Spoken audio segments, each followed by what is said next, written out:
ओम शांति।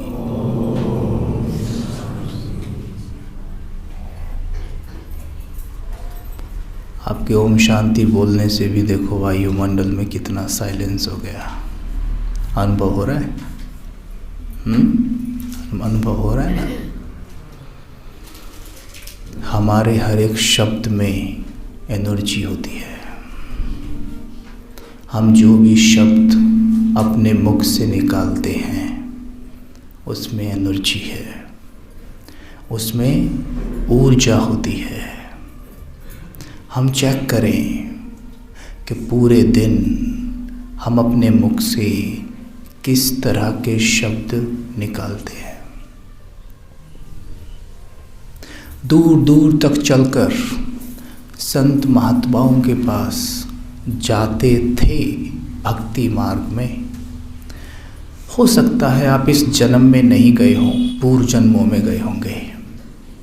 दूर दूर तक जाते थे उनसे आशीर्वाद लेने कि वो आशीर्वाद दें और हमारे काम बन जाएं।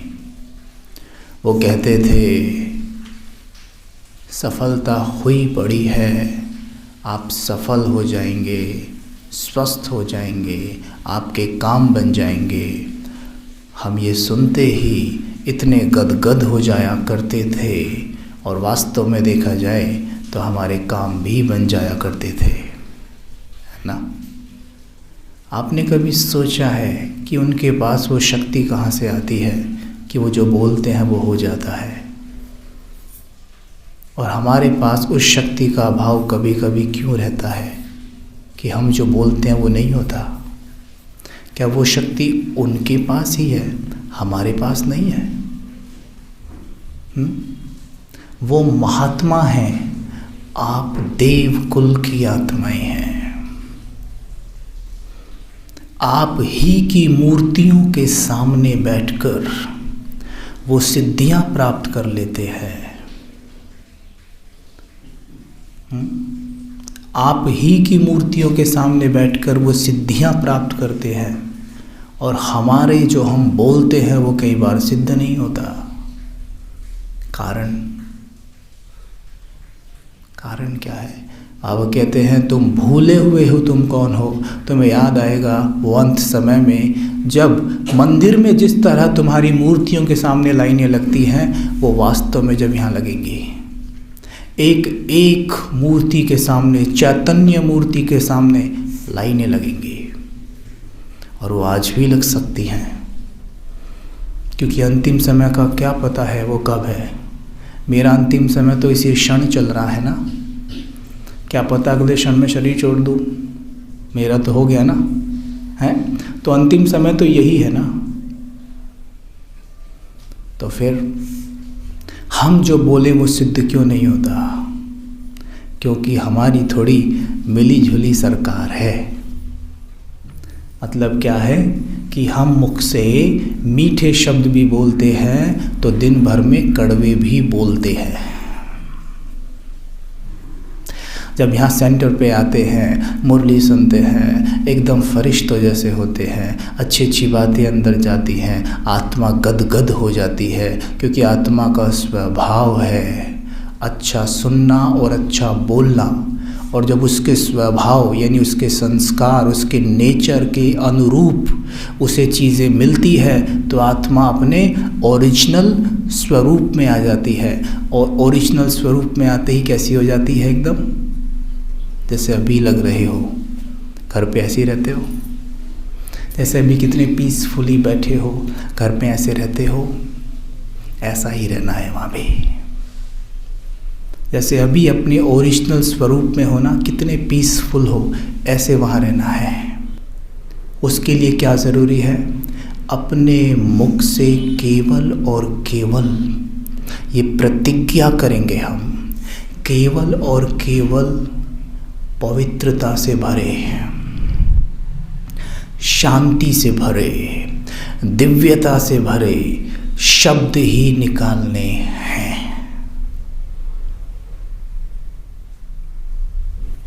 कर सकते हैं अभी आप सबको एक एक करके ये बोलना है कि दिव्यता से भरे पवित्र शब्द कौन से हैं और वो कैसे हो सकते हैं। ठीक है, क्योंकि क्या आप में बहुत तो ऐसे हैं जो ज्ञान में पुराने हैं, जो इन बातों को जानते हैं, लेकिन कुछ एक ऐसे भाई बहन भी हैं जिनका नया नया जन्म है। तो आप उनकी मदद करेंगे अभी बोलकर, तो उनको भी पता चल जाएगा कि भाई दिव्य शब्द कौन से होते हैं, पवित्र शब्द कौन से होते हैं। बोलिए ज़रा, भाइयों की तरफ से शुरू करते हैं आज। हमेशा माताओं की तरफ से शुरू होता है ना, आज भाइयों की तरफ से। भाइयों बताओ, पवित्रता से भरे शब्द क्या हो सकते हैं। पहले तो अपने ना खोलना इसे अंदर से और देखना कि दिन भर में मैं क्या बोलता हूँ। सिचुएशन वही है, मैटर वही है, लेकिन मैं कैसे बोल रहा हूँ अब चेंज हो गया है। पहले जिस बात पे मैं झल्लाता था, गुस्सा करता था, चिड़चिड़ा हो जाता था, अभी उसी परिस्थिति में मैं दूसरी तरीके से बोल रहा हूँ। और अब आप बताइए, अब कैसे बोल रहे हैं, बताइए कुछ अच्छे अच्छे शब्द बोल के बताइए।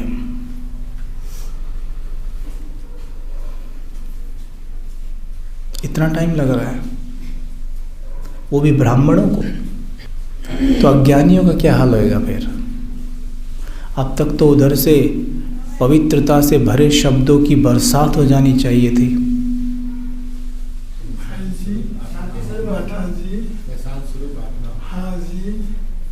ओके, बोलो बोलो और बोलो। मैं ज्ञान स्वरूप आत्मा हूँ। मैं ज्ञान स्वरूप आत्मा हूँ। मैं पवित्र आत्मा हूँ। मैं प्रेम स्वरूप आत्मा हूँ। मैं प्रेम स्वरूप आत्मा हूँ। मैं आनंद स्वरूप आत्मा हूँ। मैं पवित्रता स्वरूप आत्मा हूँ। चलो ठीक है, ये तो हमने बोला ऐसे, पर दुनिया में जाके तो हम ऐसे नहीं बोलते हैं। वहाँ ये तो नहीं कहते कि मैं आनंद स्वरूप आत्मा हूँ, लेकिन ये तो सोच ही सकते हैं ना कि मैं आनंद में हूँ। वो तो आप दुनिया के बीच में भी बोल ही सकते हैं। कोई आपके पास आए, आपसे बोले और भाई क्या हाल चाल है, तो क्या बोलते हो? पहले क्या बोलते थे जब ज्ञान नहीं था? कोई पूछे और भाई क्या हाल चाल है, क्या बोलते थे? बस कट रही है, चल रहा है, 2 रोटी मिल रही है भगवान की दुआ से। बड़े खुश होते थे बोल के, देखो कितना अच्छा बोला है हमने, हम में कोई अहंकार नहीं है। और उसी दौरान आपसे कोई कुछ ऐसा कह जाए जो सीधा सुई की तरह चुभ जाए। सपोज कोई इतना भी कह जाए कि आपकी ना गाड़ी अच्छी नहीं है, आपका घर इतना अच्छा नहीं बना हुआ है, तब देखो सारा अहंकार कैसे बाहर आता है। अपना देखा है उसने? अपनी गाड़ी देखी है? बैलगाड़ी लगती है, मेरी गाड़ी को बोल रहा है ऐसे, हैं? वहाँ सारा बाहर आ जाता है निकल के ना। लेकिन अपने मुख से बोला करते थे, भाई हम तो गरीब हैं, भगवान की दुआ से चल रहा है। और ऐसा करके सोचते हैं कितने डाउन टू अर्थ है।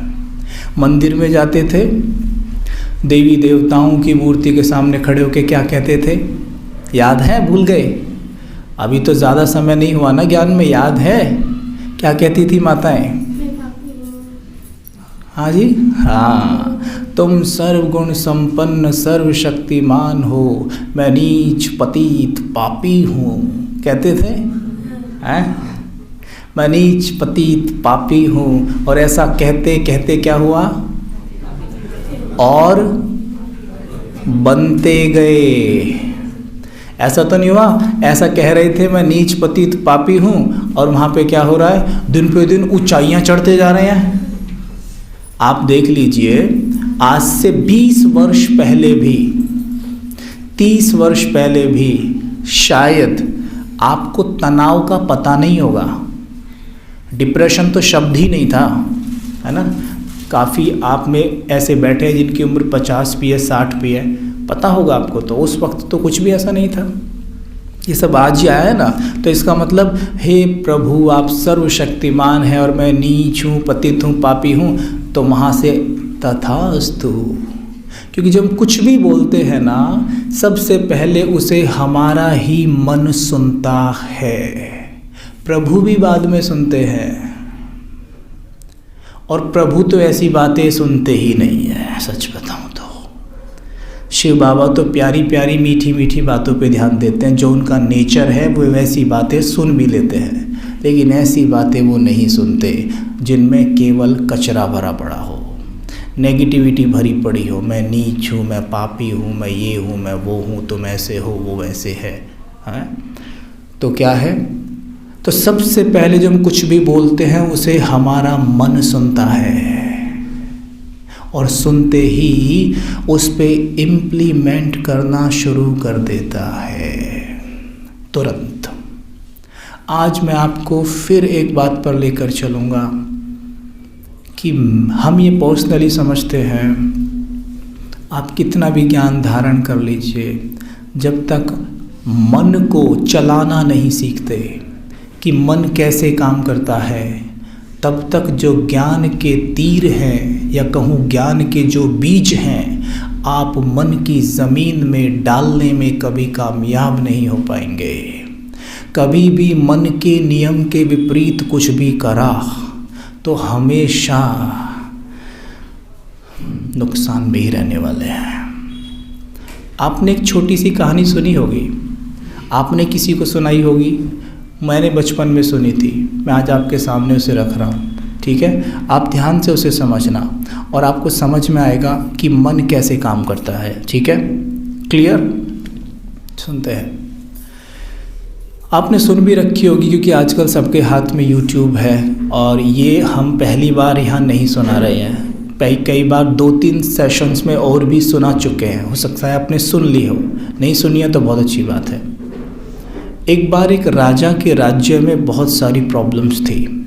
ठीक है, एक बार एक राजा के राज्य में बहुत सारी प्रॉब्लम्स थी, वो समस्याओं से घिरा हुआ था। परेशान राजा महात्मा के पास जाता है और महात्मा के पास जाकर अपनी प्रॉब्लम्स बताता है। महात्मा जी उसे एक बॉटल देते हैं और कहते हैं, इसे ले जाओ और अपने राज्य में जाकर खोलना। वो उस बॉटल को लेकर आता है, उसे खोलता है। जैसे ही खोलता है, उसमें से जिन्न प्रकट होता है। क्या प्रकट होता है? आवाज़ आ रही है साफ एकदम? जिन्न प्रकट होता है। ठीक है, जिन्न प्रकट होते ही कहता है, हुक्म मेरे आका। ठीक है, तो राजा कहता है, मेरे राज्य में जितनी भी प्रॉब्लम्स हैं सब खत्म कर दो। अब वो तो जिनी था, आपने सुना है ना, जिन में बहुत पावर होती है। वो 5 मिनट में सारी प्रॉब्लम्स को ख़त्म करके वापस आ जाता है। कहता है कि मैंने सारी प्रॉब्लम्स को ख़त्म कर दिया, अब मुझे आप और काम दो। तो राजा कहता है, मेरे पास तो और काम नहीं है, मेरे पास तो और काम नहीं है। तो कहता है कि मुझे और काम दो, वरना मैं तुम्हें खा जाऊंगा। अब राजा डर जाता है, और डरा हुआ राजा दौड़ा दौड़ा महात्मा के पास जाता है और कहता है कि वो तो कह रहा है कि मुझे और काम दो, वरना मैं तुम्हें खा जाऊंगा। तो महात्मा जी कहते हैं, एक काम कर, अपने आंगन में एक सीढ़ी खड़ी कर दे और उसको बोलना, इस सीढ़ी पे चढ़ उतर चढ़ उतर चढ़ उतर, उस पे करने लग जाएगा और तुम फ्री हो जाओगे। वो आके सेम वैसा ही करता है और जिनी से कहता है कि सीढ़ी पे चढ़ो उतरो, यही तुम्हारा काम है, और वो करना शुरू कर देता है। इससे क्या होता है, राजा बच जाता है और जिनी अपना काम करता रहता है। अब यहाँ सोचने की बात क्या है? सोचने की बात क्या है ये बताइए। यहाँ सोचने की बात ये है कि जिनी जो इतना शक्तिशाली है, इतना पावरफुल है कि जो सारी प्रॉब्लम्स को 5 मिनट में ख़त्म कर सकता है, वो राजा की बात मान कैसे गया? वो भी ऐसी बात जिसका कोई सेंस ही नहीं बनता। अगर आपसे कहें भाई सीढ़ी पे चढ़ो उतरो, तो आप क्या कहेंगे? क्या कहेंगे? कि मुझे पागल समझा है क्या, मैं क्यों चढ़ूँ। लेकिन उसने नहीं कहा, वो चढ़ उतर रहा है। इससे साफ साफ सिद्ध होता है कि जिनी के पास शक्ति तो बहुत है लेकिन बुद्धि नहीं है। जिनी के पास शक्ति बहुत है लेकिन बुद्धि नहीं है। अगर बुद्धि होती तो वो तुरंत कहता मैं क्यों चढ़ूँ, कोई सही काम दो मुझे। अब विचारने की बात है कि हमारे पास भी एक जिनी है और वो है हमारा मन। और मन में बुद्धि नहीं होती, इसलिए बाबा ने कहा है बुद्धि अलग है, मन में बुद्धि नहीं है। 3 फैकल्टी कौन कौन सी है? मन, बुद्धि और संस्कार। ठीक है, मन अलग है, बुद्धि अलग है, संस्कार अलग है। मन में बुद्धि नहीं है, बुद्धि आपके पास है। ठीक है, now we have the choice कि हम इस बुद्धि का प्रयोग करके मन को चलाएं या बुद्धि का प्रयोग करें ही ना। जो बुद्धि का प्रयोग नहीं करते उनको मन चलाता है। कहते हैं ना, मन आपका बहुत अच्छा मित्र है और शत्रु भी हो सकता है। शत्रु तब जब वो आपको चलाए और मित्र तब जब आप उसे चलाएं। तो आप उसे जब बुद्धि के द्वारा चलाएंगे तो वो आपका बेस्ट फ्रेंड है, आप उससे जो चाहे करा सकते हैं। लेकिन अगर आप उसे बुद्धि के द्वारा नहीं चलाएंगे तो वो आपको नचाएगा। क्यों? क्योंकि आज वो कलयुग में है और उसके अंदर काम, क्रोध, मोह, लोभ, अहंकार भी भरा पड़ा है। स्पष्ट है? लेकिन सिर्फ काम, क्रोध, मोह, लोभ ही नहीं है, साथ में सुख, शांति, पवित्रता, प्रेम भी है। बुद्धि की मदद से हमने सुख शांति का यूज़ करना है या काम, क्रोध, मोह, लोभ का यूज़ करना है, चॉइस मेरी है। अगर मन घोड़ा है तो बुद्धि उसकी लगाम है। ठीक है, घोड़ा कितना भी शक्तिशाली हो, कितना भी सुंदर हो, कुछ भी हो, अगर उसके ऊपर लगाम ना लगाई जाए तो वो घोड़ा घुड़सवारी करने के लायक नहीं होता। वैसे ही मन रूपी घोड़े पर अगर बुद्धि की लगाम ना खींची जाए तो आप इस मन से कुछ भी नहीं कर पाएंगे, केवल आपको नचाएगा। जैसे बिना लगाम का घोड़ा नाचता है, इधर से उधर, उधर से उधर भागता ही रहता है, लेकिन वो किसी का काम का नहीं है। ठीक है, ये बात स्पष्ट हुई आपको? अभी बीच बीच में ना मैं आपसे प्रश्न पूछूंगा, ठीक है, इसलिए ध्यान से सुनते रहना। किसी की तरफ भी उंगली ऐसी जा सकती है कि क्या बात निकल के आई थी, आपने क्या पॉइंट पकड़ा है। ठीक है, क्योंकि सिर्फ ज्ञान सुनने के लिए हम यहाँ नहीं हैं, वो तो आप सुनते ही रहते हैं। हम कुछ धारणाओं को करने के लिए यहाँ पर हैं, तो हम वो बात कर रहे हैं, फिर इन्हीं को हम योग मेडिटेशन के द्वारा अंदर उतारेंगे। ठीक है, तो ये बात यहाँ तक स्पष्ट हुई आपको? स्पष्ट हुई? किसी की कोई क्वेरी है यहाँ तक अभी कि मुझे ये चीज़ समझ में नहीं आई? पूछ सकता है, नो प्रॉब्लम एट ऑल। तो यहाँ पर हमें क्या बात समझ में आई थी कि हमारे पास ही एक जिन है। जब मुझे ये ज्ञान नहीं था तो मैं सोचता था कि काश एक जिन मुझे भी मिल जाए और मैं उससे सारा काम करवा लूँ अपना। लेकिन ये ज्ञान मिलने के बाद समझ में आया है कि वो जिन तो हमारे पास है। सोच के देखो, आपको एक जिन मिल जाए लेकिन आप उसका यूज़ करना जानते ही नहीं है। जैसे राजा ने कह दिया था कि भाई मेरे राज्य में जितनी प्रॉब्लम है सबको ठीक करके वो आ गया। अब जब राजा के पास कोई काम नहीं है तो वो कह रहा है कि मुझे और काम दो वरना मैं तुम्हें खा जाऊंगा। अब राजा सोच लेता कि भाई अपनी जान बचाने के लिए ना मैं इसको बोल देता हूँ तो एक काम करना, मेरा महल गिरा दे। राजा सोचता ये कहाँ महल गिरा पाएगा, चल तो एक काम कर मेरा महल गिरा दे भैया, मुझे तो छोड़ के जाएगा कम से कम, और महल गिराने में लगा रहेगा, इससे गिरेगा नहीं तो मैं मुक्त हो जाऊंगा। लेकिन जिन है ना वो तो एक सेकंड में महल गिरा के आ जाएगा। वैसे ही यहाँ पर हम सबके पास जिन है। आप ये मत सोचिएगा कि हमारे पास जिन नहीं है, काश हमारे पास जिन होता। हम सबके पास है, लेकिन उसे यूज़ करने की कला हमें आनी चाहिए। यानी इस मन को चलाने की विधि आनी चाहिए, और उसके लिए तरीका है कि किस परिस्थिति में हम किस तरह की कमांड दें कि ये मन हमें सेकंड में वहाँ से बाहर निकाल दे। जैसे आप में से बहुत बहन भाई कई बार कहते हैं ना कि भाई जी ये प्रॉब्लम है, इसके लिए क्या स्वमान लूँ, कहते हो ना। तो इससे क्या सिद्ध हुआ फिर कि मतलब इस जिनी को मैं इस प्रॉब्लम का समाधान निकलवाने के लिए क्या कमांड दूँ जो प्रॉब्लम ख़त्म हो जाए। इसका मतलब साफ है फिर कि इस मन रूपी जिनी के पास पावर है उस प्रॉब्लम को ख़त्म करने की, लेकिन मुझे कमांड देना सीखना होगा।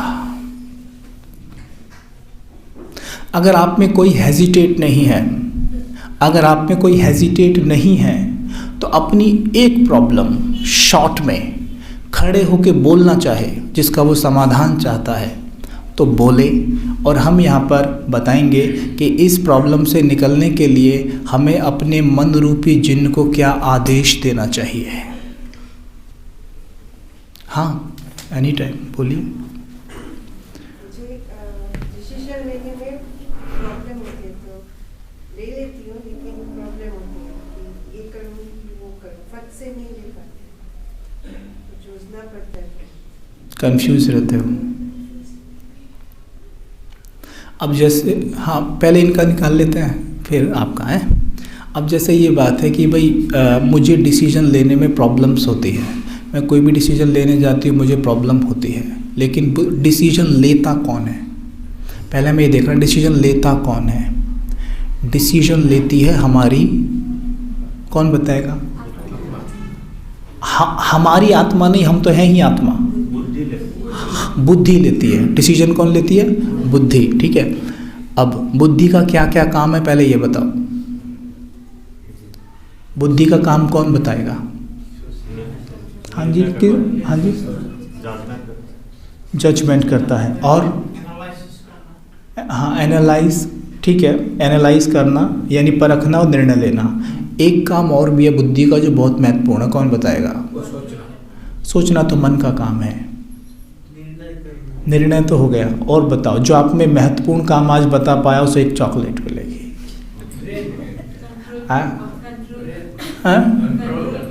कंट्रोल किसे करना। हाँ वैसे तो आप मुझे फंसाने की कोशिश कर रहे हो लेकिन फिर भी चलो ठीक है, कंट्रोल करना है मन को, लेकिन एग्जैक्टली कैसे कंट्रोल करती है वो मैं जानना चाह रहा हूँ। तो एक और काम है, अगर वो आपने बता दिया तो ये, हाँ जी, हाँ लेकिन कैसे, बुद्धि बोल के तो नहीं समझाएगी, लेकिन पॉजिटिव थॉट वो तो काम मन का है, थॉट क्रिएट करना। बुद्धि वहाँ पे क्या करती है जो मन को बहुत बड़ी मदद मिल जाती है। हाँ जी, अनुभव तो मन करता है, अनुभव मतलब फील करना ना, तो मन फील करता है, कहते हैं मेरा मन आज अच्छा मैं अनुभव नहीं कर रहा है, करते हो ना। मैं सच बताऊं, हाँ जी, वो इन्होंने बोल दिया, परखने में आ गया, यानी सब कुछ आपने कर लिया, मान दान दंड भेद सब लगा लिया है, लेकिन वहाँ तक पहुँच नहीं पाए अभी तक।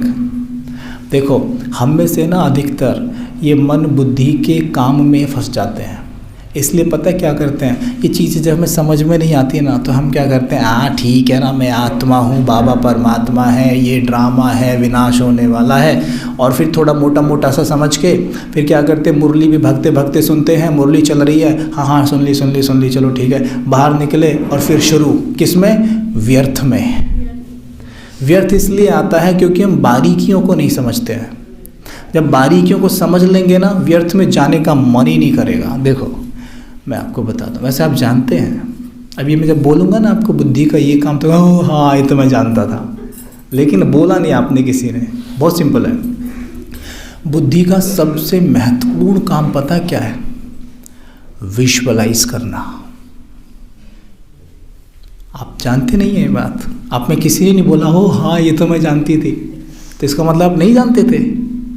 सीरियसली, बुद्धि का सबसे महत्वपूर्ण काम है विजुअलाइज करना। जब आप मेडिटेशन करते हैं तो बुद्धि आपको विजुअलाइज करके दिखाती है। सपोज मैं कहता हूँ स्वयं को देखें मस्तक के बीच, तो कौन दिखेगा मस्तक के बीच? बुद्धि। यहाँ अनुभव, डिसीजन सब बाद में रह गए। अगर देखा ही नहीं तो अनुभव क्या करोगे? कल जब वहाँ सेशन हुआ था, वो जो प्रोग्राम था पब्लिक प्रोग्राम, आप में से कौन कौन थे वहाँ पे? ज़रा हाथ उठाए, है ना? तो ये बात बहुत ज़ोर दे के कही गई थी कि बुद्धि विजुअलाइज करती है। बुद्धि विजुअलाइज करते हैं। उदाहरण दिया था गुलाब जामुन का, किसी को याद हो तो क्या कहा था कि सोचो गुलाब जामुन के बारे में, डायरेक्ट मुख में पानी नहीं आएगा, उसके बीच में कुछ होगा और वो क्या होता है? गुलाब जामुन दिखने लगती हैं, गरम गरम गुलाब जामुन दिखने लगती है। यहाँ वो प्रोसेस होता है, यानी बुद्धि उस गुलाब जामुन को देख रही है तो मुख में पानी आता है। अगर बिल्कुल भी आपको गुलाब जामुन दिखे ही ना तो मुख में पानी आ ही नहीं सकता। सपोज तो जब मुझे पता ही नहीं है कि पीठा होता क्या है तो मेरी बुद्धि क्या विजुअलाइज करेगी? तो मेरी बुद्धि ने मुझे पीठा की कोई इमेज दिखाई नहीं दिखाई। जब पीठा की इमेज मैंने देखी ही नहीं तो मेरे मुख में पानी आएगा कहाँ से? तो मेरे मुख में तो पानी नहीं आया। मैंने कहा मैं तो नाम पहली बार सुन रहा हूँ। ठीक है, वैसे ही भक्ति मार्ग में मानो आपको एक मंत्र दे दिया गया है ना, एक मंत्र दे दिया गया, इस मंत्र का जाप करो आपके सारे काम बन जाएंगे। और आप उस मंत्र को पढ़ रहे हैं, आपको पता भी नहीं उस मंत्र का अर्थ क्या है। तो बुद्धि कुछ विजुअलाइज करेगी।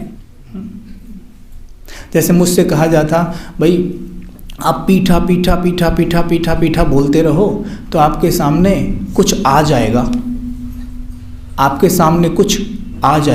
तो मैं पीठा बोलता रहूँगा, लेकिन मेरे सामने क्या आने वाला है मुझे खुद नहीं पता, क्योंकि मुझे पता ही नहीं कि पीठा है क्या।